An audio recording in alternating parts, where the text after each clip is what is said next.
the Chuck and Shoop Show. I'm your boy, What's Shoop. up, players? I'm Chuck. How we doing? I know how you're doing, bro. Imagine sitting here 2 weeks ago, and your boys are in the Final Four. Another shot at Coach K. And I want that ass, Coach K. I want that ass. I bet. Saturday, baby. I bet you do, man. Man, if it ain't St. Peter's, I'll root for your boys any day of the week. Shout out St. Peter's, though. Excellent run, awesome entertainment, and go Jersey. Yes, Jersey all the way. Showing that Jersey pride through and through. 100%. Chuck, there is so much craziness this NFL offseason. I mean, we barely had time to catch up with any of it, but we're going to kind of wrap it all into a bow today. We're going to do our pre-draft NFL power rankings. Yes. And we're going to break it up, bottom 10, our mid-tier teams, top 10. Dude, I don't know about you, but when I was trying to put this together, I was like moving this team here and this team there, and just like, but what about this team? Like, it's like all the changes this offseason. I don't know how anyone does it. I think it's going to be one of the most competitive seasons coming up. I was thinking about it all day as well. Only thing that we have in common was thinking about the Texans being last. I think we can all agree on that. The Texans are the last place team. Yes.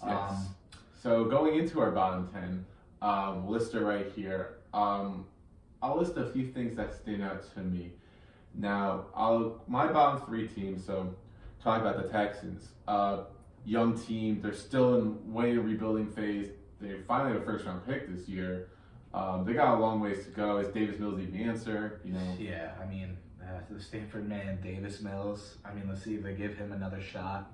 Maybe they test free agency. I don't know what's up with that organization. I think they will, but I don't think they have many other choices at this point.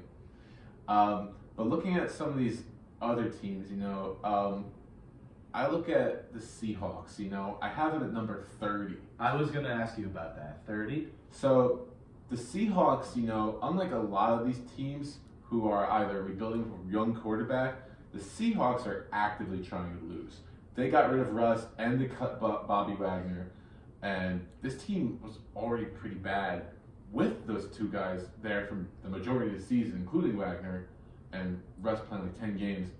What are they going to be like without them? Those are their 2 leaders. I mean, hopefully, they can maybe pick up a little where they left off. Maybe go 6-11, or maybe 7-10 this next season. Because I don't really see them doing as well with that when they lose all those main pieces. They still have got Pete Carroll. I mean, maybe Pete Carroll makes a difference. I mean, he is that big morale coach. I'm surprised they still keeping with him. I guess does he have one more year on his contract? I don't know, but he's going to retire. Yeah, he's got to retire because, I mean, the Seahawks, they could be 30. They could end up 31 for all we know. I mean, they don't have a quarterback. Are they going to sign a quarterback? Are there any quarterbacks that want to play for the Seahawks? Yeah, DK Metcalf just left on an island. I mean, it's a tough situation to look at, too. Shout out to Quandre Diggs, though. Yeah, baller as well. But bottom 10, I do want to say this. Mm-hmm. 2 NFC East teams in the bottom 10 doesn't surprise me. Giants and the Commanders. Yeah. Obviously the Giants. We're lucky enough that we don't put the Giants at 31. They could be 31 for all we know this year. But we're hopeful. We're hopeful fans. Yeah, a little bit. But the thing is, what's interesting is you count 1, 2, 3, 4, 5, 6, 7 teams from the NFC in the bottom 10, and their records might not reflect that. They could easily pick up more wins because they're playing weaker competition, but all the talent has moved over to the AFC. So the teams like the Jaguars, Jets, and Texans, those are young teams with pieces, but I don't know how they're going to compete.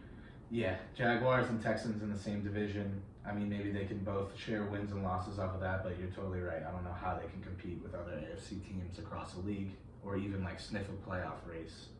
So that is a good point. Saints at 22. Maybe they could stretch to the middle. I don't know. Maybe something could happen, but definitely the Bucs win that division, and then the Falcons too. So another NFC South team. So it doesn't look like that team's even good, but yeah, the NFC South will be by far the worst division this year. One last note I'd like to make on the bottom 10, unless you have anything, but I have Detroit at number 25, and they're going to be a lot higher than most publications. And listen, I saw the culture that they were building last year, and I read something interesting that most of their guys resigned last year, even guys like Charles Harris, who could have commanded more money elsewhere, because they believe in this organization. And frankly, I kind of believe it too. I saw how hard they were playing in every game despite the lack of talent. And I love Dan Campbell as a coach. And I love Dan Campbell. I do agree with that. I love Dan Campbell. If they get a stud at number 2, they could sneak in as a wild card team. I'm not putting it out of the question. I could agree with you there. They're going to be in Hard Knocks. We just heard this weekend. They will be on Hard Knocks, which is pretty interesting. But I mean, out of any team, you think they'd not pick the Lions, but either way, it's going to be awesome. It's going to be entertaining. Yeah. I usually don't watch that, but I'm going to watch this year. It's going to be a great show, especially with Dan Campbell running that. And shout out Jared Goff. Yes. Shout out Jared Goff. It's tough to be Jared Goff after watching the Rams win a Super Bowl. So hopefully he uses that as fuel and puts the Lions in a winning record, maybe. Dude, yeah. So we're going to go on to the tougher part. So we're going to go 11 through 21. So these are the mid-tier teams, and this is where it gets really like iffy, as in like, okay, like a lot of these, I put the teams that I didn't put in my top 10 or were the teams that were, you know, they're good, but there's some question marks in there. Mid-tier. Very, very mid-tier. I'm gonna start off with, I have at number 19, I have the Cardinals, despite them, you know, having the best record in the NFL for a good portion of last season, but then falling off. We have the questions about Kyler in the offseason. Mm-hmm. He doesn't seem very happy with his situation, but then you mix that in the fact that they didn't really make a lot of improvements to defense, including losing Chandler Jones, their star pass rusher, and you know, every year teams make the playoffs and then miss it the following year. I really think the Cardinals are going to be one of those teams.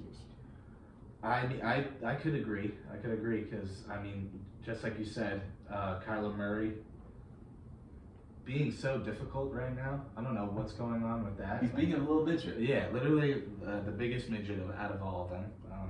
Shout out Short Kings though. Short Kings. And I got here Vikings at 18. They are a mid-tier team. I do agree with that. Could see the Vikings have an explosion there. I mean, they still have Dalvin Cook. He literally runs over the entire league. He could have an explosive year again. And then their only question is quarterback Cousins. See if he takes it to the next level and takes command of the entire team. He's the X factor, 100%. Yeah, Cousins is the guy. He is the guy. I didn't know what to do about the Dolphins. So the Dolphins, they were close to being a playoff team last year. The Tyreek pickup puts him in there. The Tyreek pickup puts him into the equation, but is Tua like? Does he have what it takes, you know, to get him the ball? And the other thing is they signed a left tackle, but they're probably gonna need a little more O-line help because that O-line was absolutely atrocious. Mm-hmm. And factored in the fact that the AFC is so loaded, I can't, especially with these other teams, I can't really fathom how they sneak in to like a 6 or a 7 spot unless they're like an absolute elite defense. Elite defense, and they have to play their division elite too. Because I mean, the Bills, top team. Patriots, they might be another good team again. They still got the greatest coach of all time coaching them. And they got a young Mac Jones who took over the league by storm as a rookie, facilitating his offense and not being over committing turnovers and just playing lackluster. He actually played really well. So it is going to be tough for the Dolphins to definitely like make a run at anything. I'd like to add 13 Ravens. This is a very interesting look. I mean, the AFC North might be the toughest division besides the AFC West. The AFC North might be the toughest division in football right now. You got Lamar Jackson for the Ravens. The Browns, they just picked up Deshaun Watson. We don't know what's going on with there so far. But still, Baker Mayfield takes over. They do Chubb to Kareem, 2-for-1 punch the whole season. That could still work for them. Steelers might be the worst team in that division, but still, they have a solid defense, championship defense at most. And then, you know, the Bengals just tearing it up with Joe, and it's tough. So Ravens at 13, they might be 20 because they have such a tough schedule with their division. Yeah, I mean, the thing I like about the Ravens is they're a well-coached team, and their team was obliterated by injuries last year. They had no chance to compete. Great point. With the roster they had, they got to 8-3, and then they lost Marlon Humphrey and then Lamar Jackson, and then it was just kind of over. Like, they overcame all that and were still looking good. I never put this Ravens team in question. I have them above the Browns for a couple reasons. What's going on at quarterback? I know Deshaun Watson's there, but will he be suspended? If he is, the $1 million question. If the $230 million question. Jesus. If he is, Jacoby Brissett's going to start, because why else would they sign him? Baker's gone. And then how's the organization feel? How does the organization feel about playing under him? I just have a lot of questions about this, like the mentality of this Browns team. I think there's a lot of strong leaders at quarterback and coach in the AFC. How low the AFC is, there's so many factors that could go into it. So I'm unsure about the Browns, but like I said, it's going to move a lot, and I think the draft could help. Yeah, we all got to see what happens in the draft. I agree. All right. Anything else about the mid-tier teams? I just have one thing. Raiders at 11. They made a lot of offseason moves. Maybe they could be in the top 10, but like I said about the NFC, the AFC North, AFC West, probably maybe the toughest division of football as well. So we'll see about that. Yeah, it's very true. The Raiders could be moved down, but I think their team might end up being better than what their record will end up being just because of the schedule. Yeah, it's going to be tough regardless. But with the signings they made with Chandler Jones and bringing in Devontae Adams, and how well this team played last year, I think what's really going to come down to is Josh McDaniels going to give that spark that Rich Bisaccia gave. Because when Rich Bisaccia came in, he gave life to this team that was lacking talent in certain areas. Now the Raiders have the talent, but do they have the coaching to go with it? That's 100% true. Well, we're going to get to our top 10 after the break, plus some dubs and L's that might give you a little slap in the face. Big ones. Hey, there we go. Up next. What's crack-a-lackin', my lack-a-wackins? How we doing? We're back. We are back. More power rankings. I know you can't wait to see our top 10, but it's segment time. Yeah. You know what the deal is. Our favorite segment, dubs or L's. Let's get it, baby. Dubs and L's, baby. I'll start us off. My L was this past weekend, and I'm sorry to put this young man on blast. Purdue's 7'4" Zach Edey. Dude. They lost to the St. Peter's University of Jersey City, New Jersey, by 1 point in the Sweet 16. Now, coming into the game, I thought Purdue had the size and strength, and I thought they would beat them by at least 10, because I know St. Peter's, they play hard. But I'm watching the entire game, and they locked this 7-foot dude, Zach Edey, down. And I think at one point, Edey was sitting on the bench, and the camera went over to him, and you could see him questioning his entire career. Entire 19-year-old career. Dude, why do they keep focusing on him? What's the deal? I think by 2 minutes in, St. Peter's figured it out. Oh, they're gonna give it to the big men. All we have to do is triple team them. They'll make a dumb pass. We'll intercept it. Purdue had 20 turnovers. 20 turnovers. They couldn't facilitate anything when they got it into the low post. Edey was missing shots left and right. I felt bad for his 7-foot ass. Dude, I literally felt bad for him. Yeah. He was just getting bullied by a bunch of Jersey boys. Big L, and especially how North Carolina played against him the next game. It looks even worse for Purdue. Exactly. But especially for Zach Edey. How many rebounds did he get? 3?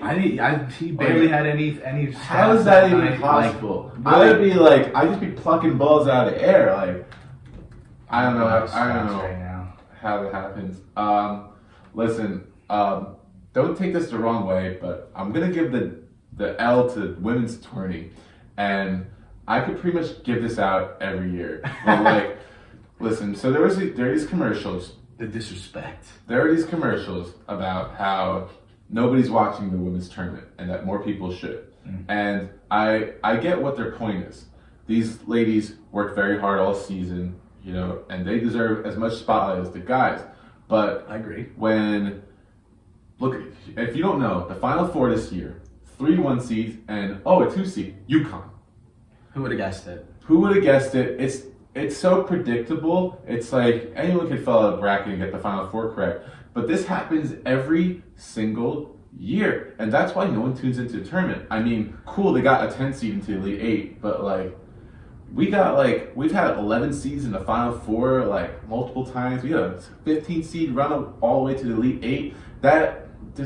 Women's basketball is just so top heavy, and then when it's so top heavy, it becomes like watching French soccer and PSG winning all the time.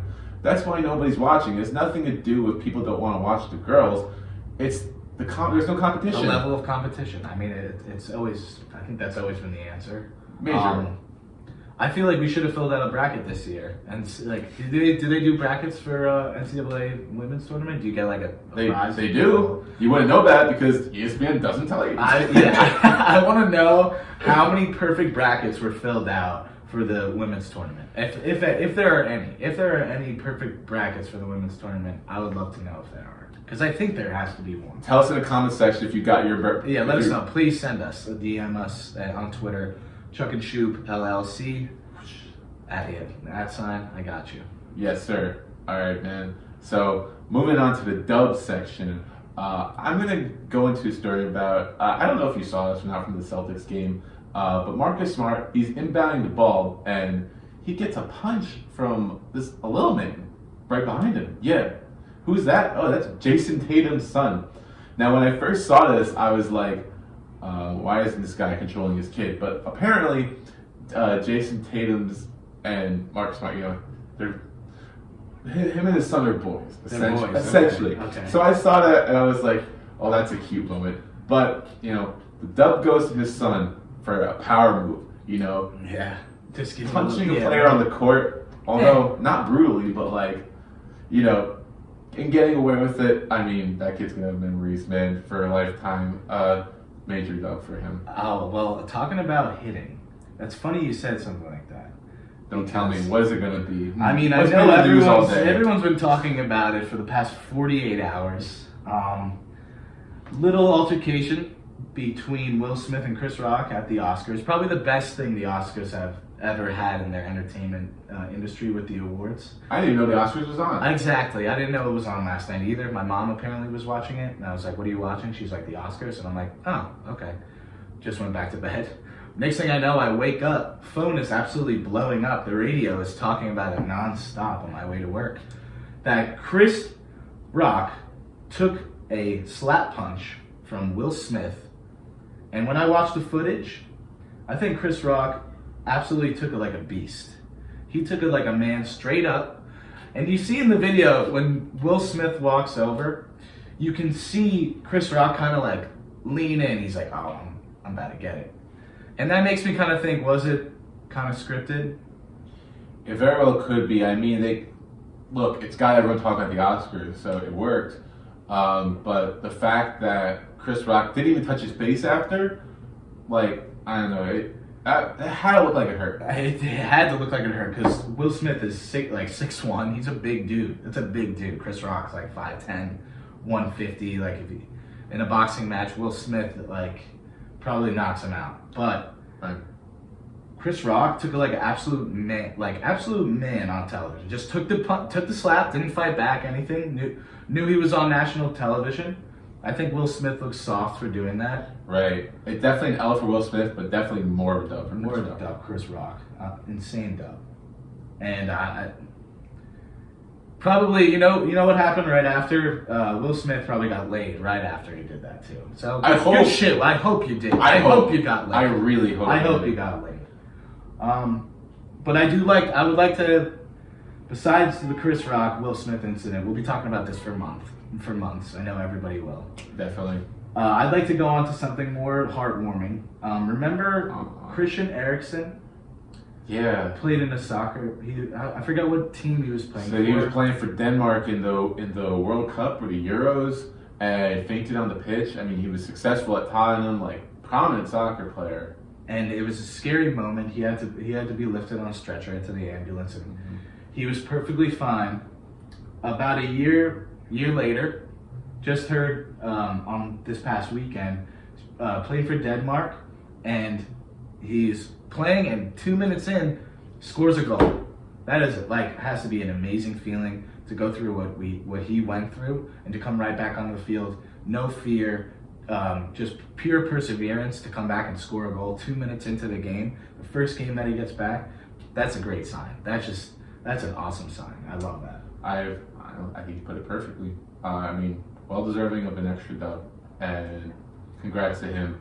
Shout out Erickson, man. Keep doing what you're doing. Hopefully he continues with success. But speaking of success, we're into our top 10 in the NFL Power Rankings. It's been challenging enough. Sorting out the top 10 has still been challenging enough. I love this list. I love what you did with this list. I really do. Awesome. So we're going to start. We're going to break it up in two. So we're going to go 6 through 10 and go in a little more detail. We're going to go team by team. So starting off at number 10, the Cowboys. Oh, yeah, obviously hate the Cowboys, but they're going to be in the soft division again. They're bringing back a lot of their star players on offense and defense, and obviously that defense is young and only getting better. Do I look at them as a Super Bowl contender? Not really, but I think there is a path for them to get to the Super Bowl into the NFC. I don't like to say anything good about the Cowboys, but one thing I will say good, they do, I think, have the future defensive player of the year, Micah Parsons. Absolute force to be reckoned with. He plays any position he wants. He's fast, strong, reads plays, knows what he's doing on the fly. I can't see the Cowboys not winning the NFC East, but definitely I could see them winning the NFC East at like a 9-8 record. True, but there hasn't been a back-to-back NFC East winner in a long, long time. So keep that in mind. Maybe it gets broken this year, but stat. That is an awesome stat. That is a stat. That is awesome. Speaking of stat, the wide receivers for the Packers, they got nobody. Yeah, I know.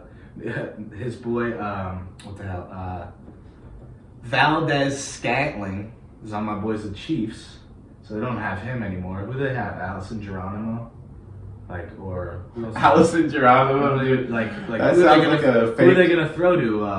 Tanyan? I guess Tanyan, who blocks most of the time. They don't have anybody. Maybe they'll finally draft someone, but they might become a run first team. I mean, imagine having T. Higgins instead of Jordan Love. Solve everything. Exactly. We'll see what happens there. I mean, they still got Rodgers, reigning MVP. He still wants to sling it, but we'll see how he does. Surprisingly, the third team in the AFC West in the stacked division, but the Broncos, who already had a good, young, competitive roster last year, now they got Russell Wilson.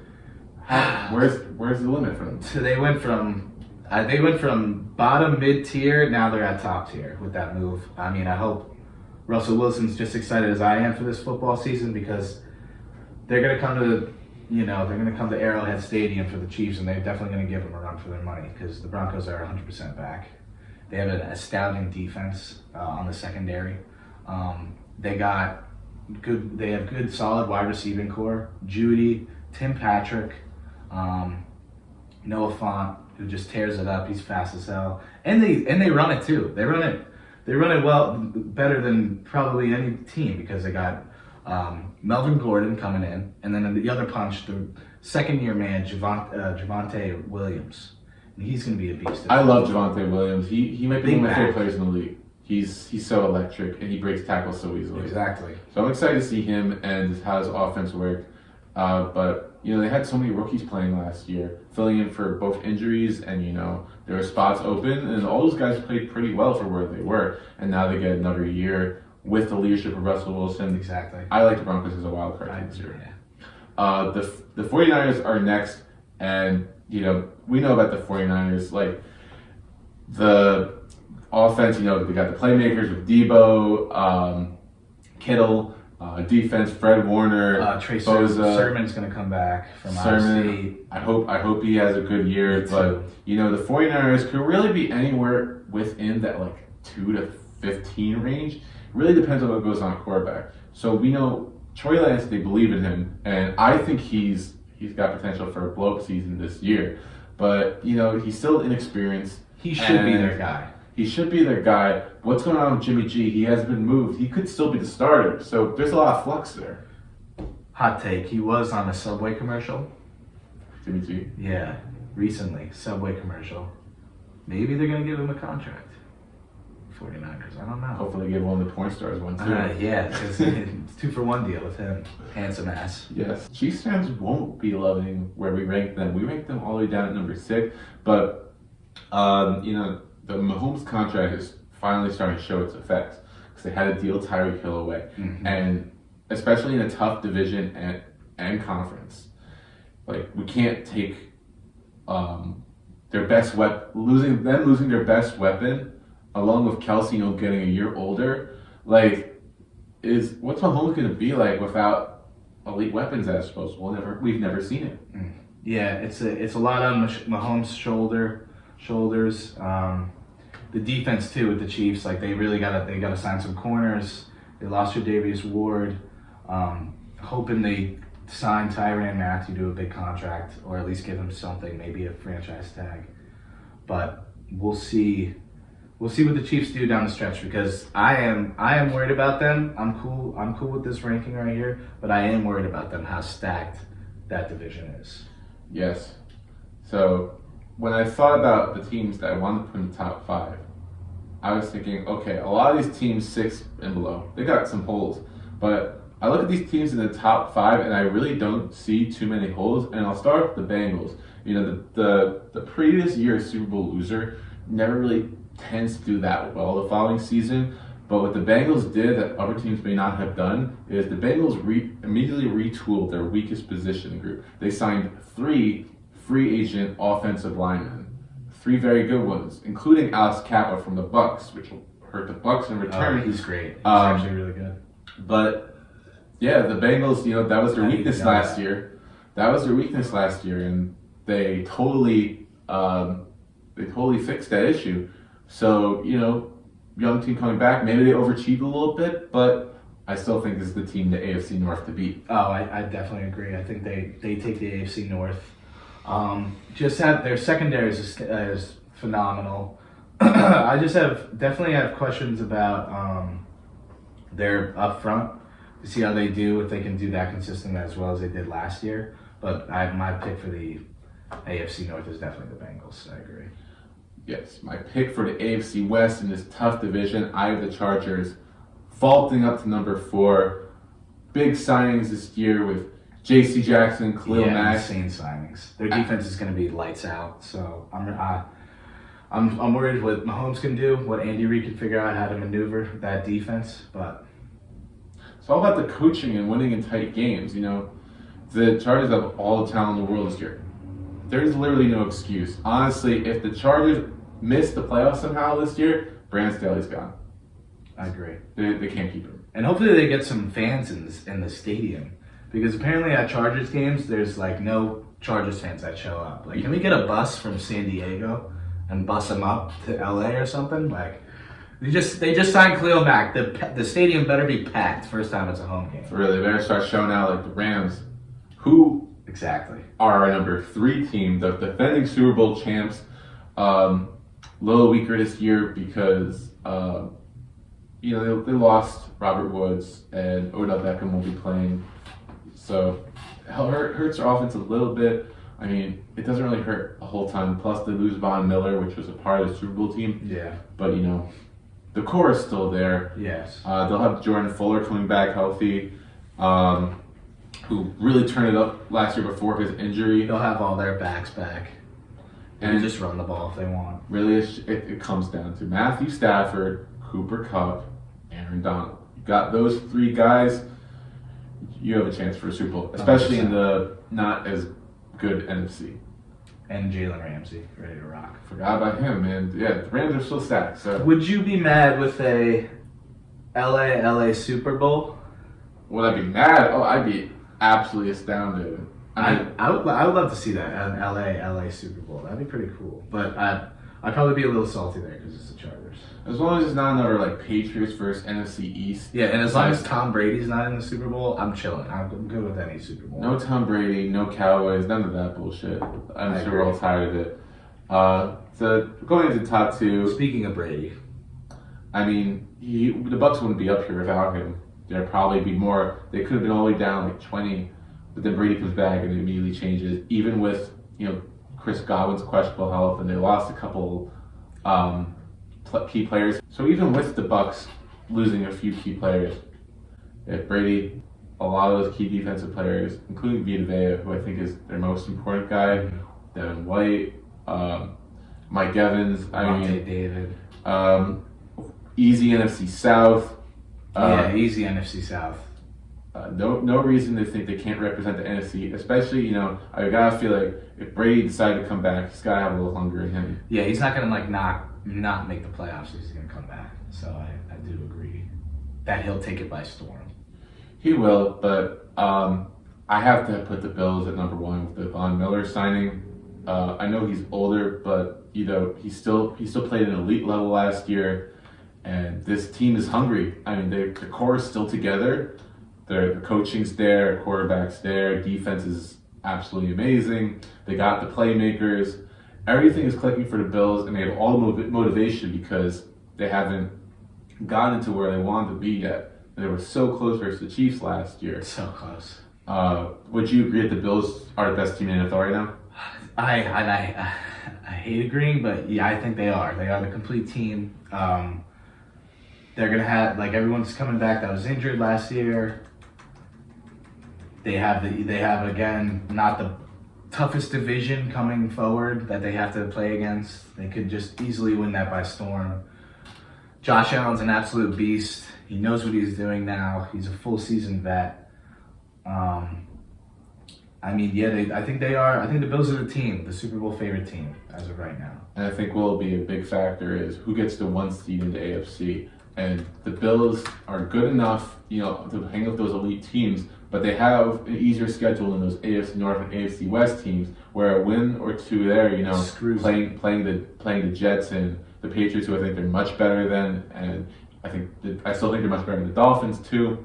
Like, if they cruise in the AFC East, they'll get that one seed, and everyone's got to come through Buffalo. Yeah. I think that'll give them a huge advantage. No one wants to play in 12-degree weather. But when we come back, a little certified geeker and a new segment.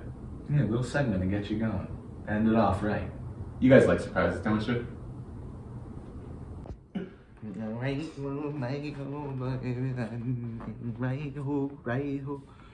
Yo, if you guys are wondering what I'm wearing, it's cold as fuck out. So I had to get my earmuffs. Go to earmuffs.com. Use the link CHUCK. Dude, can you film? Go to earmuffs.org. Use the code CHUCK to get a 15% discount on your order. Just do it. I want to start filming. Come on. And welcome back. My name's Chuck. What's my name again? That's CHUCK.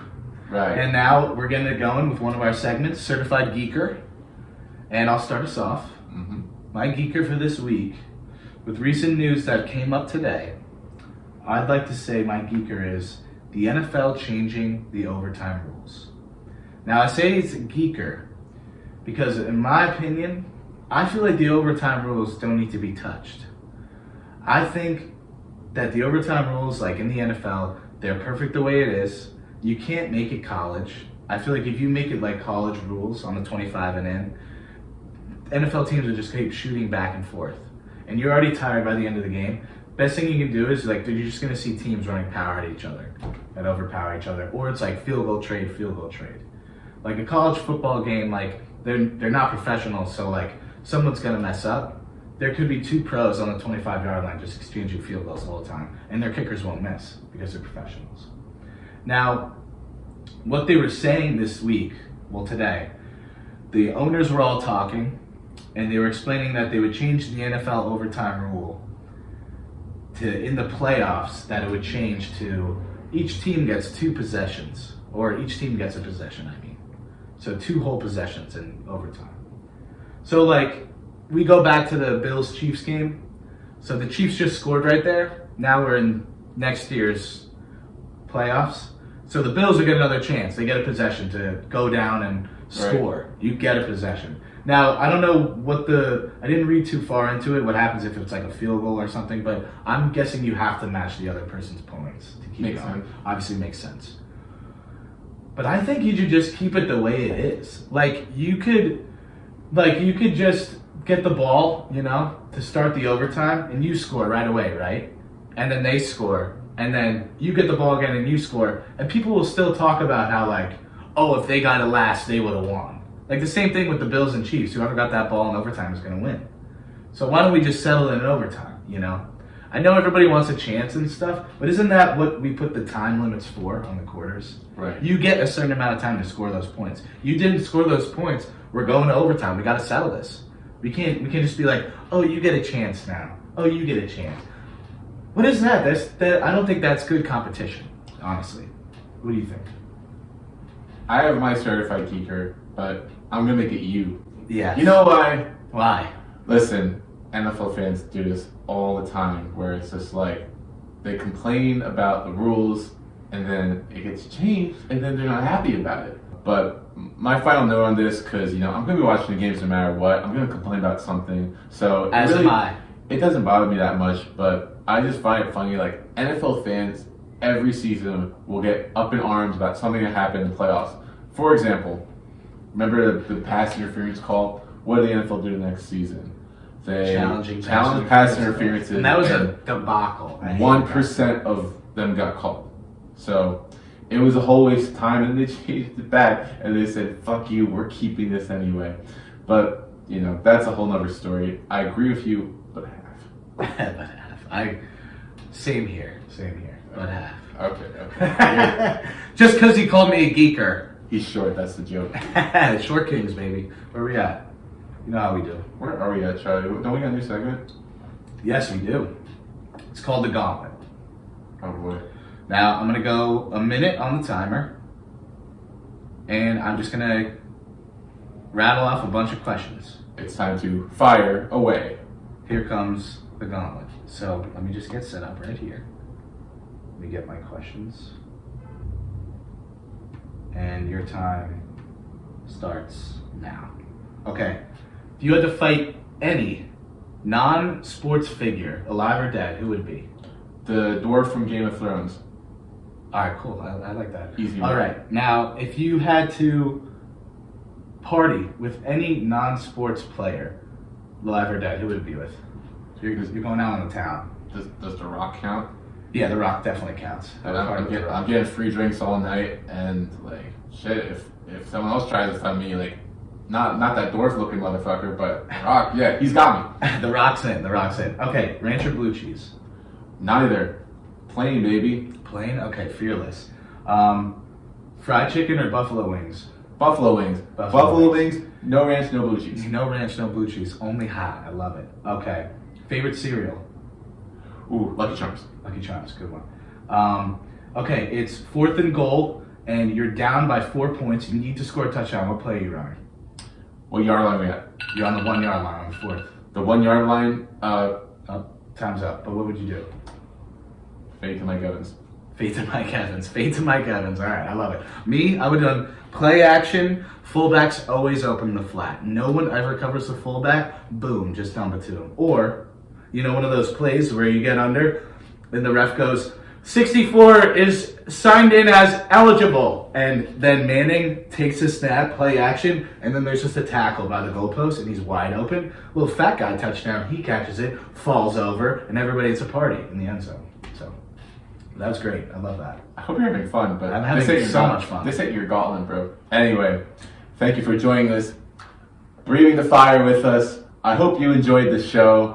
As always, we don't know how to end it, so we're gonna end it however the fuck we want. And go right foot, left foot, marking when that meme. Not the chair. Not the chair. Hey, we're in New Jersey country, baby. Let's go. See you next week. See ya.